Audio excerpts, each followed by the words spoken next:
All right, guys, we're over in St. Peter's. We're going to start with the breaker panel on this one. It's a Cutler hammer breaker panel. It's not 100% clearly marked as far as which breakers are what. There's a double 40 amp breaker here on the top for the range, and then a 30 amp single pole breaker for a dryer, and then another 30 amp single pole breaker here for our potentially our air conditioner. The main lighting breaker is a double 60, and then we have a double 50 up there on the top. I'm not quite sure what that one's for unless that's the main. Or there could be a main outside. I'm not 100% positive, but I don't want to start flicking stuff off and resetting things in the home. So we'll have to do some testing on that, but most probably we'll end up putting in a fuse disconnect box outside. So here's our furnace that we're going to be replacing. It's a 90% efficient 80,000 BTU furnace, and there's a 3-ton coil sitting on top of it. So we're going to replace the return drop on this one all the way down to the floor. We'll do our new furnace. We can reuse the existing flue pipe. You got about a 10-foot total run, maybe 12-foot total run from the top of the furnace to outside. So the flue pipe runs up there into the joist and then runs right out the back wall there. Let's see here. Our gas line does not have shutoff valves on it, so we are going to have to put a shutoff valve in the gas line. There's a union there to break it, and there's also not a shutoff valve for the water heater, which could be something that we potentially replace all at the same time.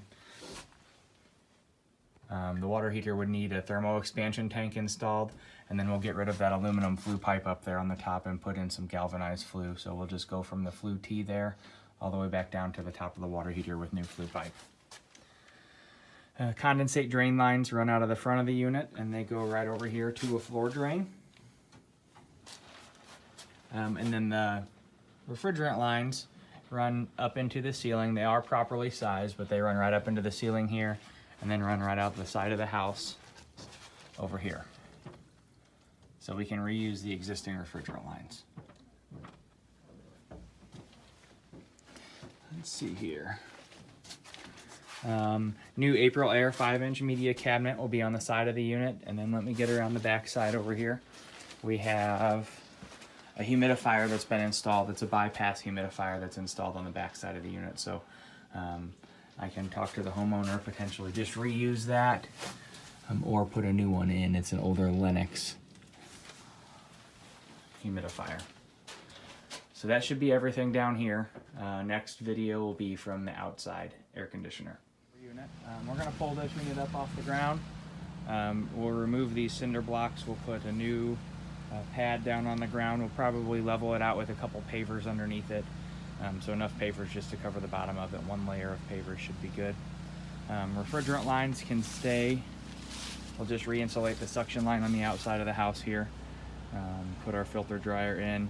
We'll put a new disconnect box mounted to the wall here with a new electrical whip going down into the unit. And then access will be easy. You can park right here on the street and move in. I'm very particular about making sure you have your shoe covers on in the house, so definitely have to make sure you put down floor runners and wear your shoe covers. That should be everything.